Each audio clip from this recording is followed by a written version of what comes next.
Yo, what is up everybody?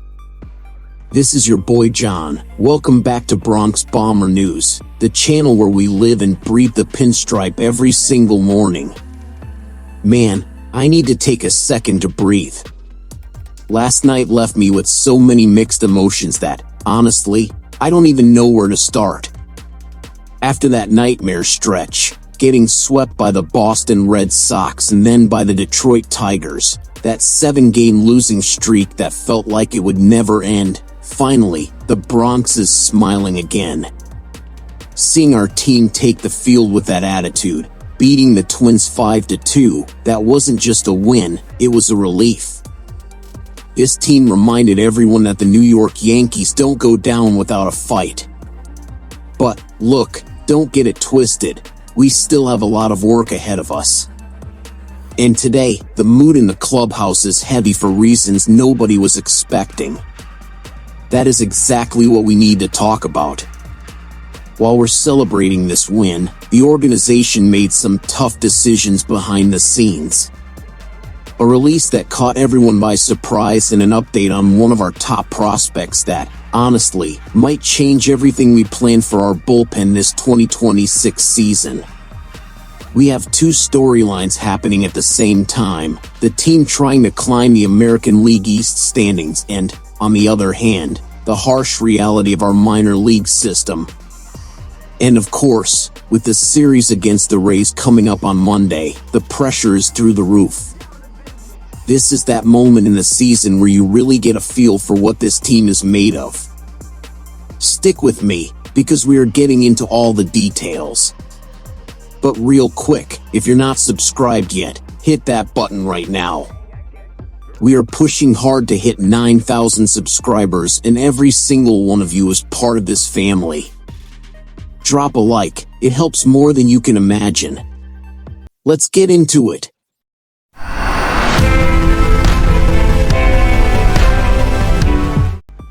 Let's talk about what happened before the first pitch.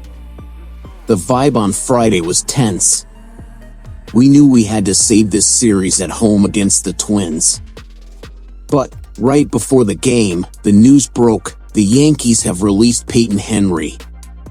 For those of you who don't follow the day-to-day of our farm system in Scranton, Wilkes-Barre, Henry was a guy we were keeping an eye on. Drafted in the 6th round of the 2016 draft, with experience from 2 seasons in Major League Baseball with the Marlins, he was trying to prove himself here in the Bronx. But at 29 years old and with a batting average of 186, the organization felt it was time to move on. It's the cruel side of the sport, man. The funnel gets tighter, the demand increases, and sometimes you have to clean house. But if the loss of Henry was a surprise, what happened with Carlos Lagrange is what really keeps me up at night. I've seen many of you asking in the comments, John, when is Lagrange going to get called up?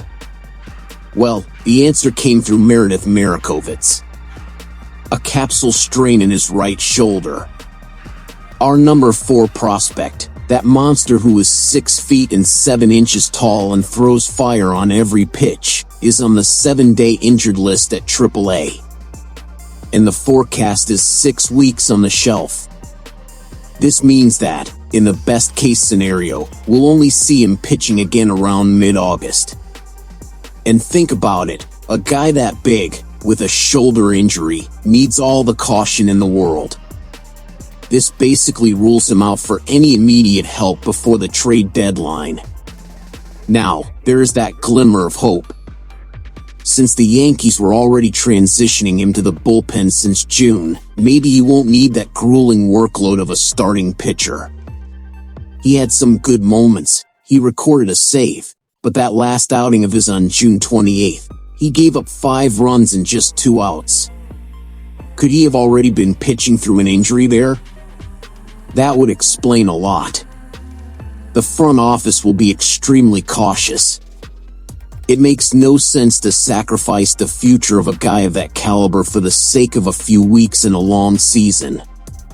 But the impact is real. We are 3.5 games back of the Rays in the division. Without Lagrange, the front office will have to be much more aggressive in the market. You know, when you look at the full picture, we have 48 wins and 38 losses in 86 games. The team has talent. The win against the Twins showed that. But our roster depth is being tested to the limit. The challenge here is, do we have what it takes to win the division without our biggest prospects? Fan base, I want to hear from you. Do you think the general manager should go to the market and sacrifice other prospects for a veteran arm? Or should we trust what we have in the clubhouse and wait for Lagrange to return? Leave it in the comments. I read everything you write. If you're still here watching, thank you so much. It's because of this engagement that we can bring you this content every single day. Don't forget to subscribe, because our roster situation changes fast, and you don't want to miss out. I'm John, this is Bronx Bomber News, and we'll see you in a bit with more news.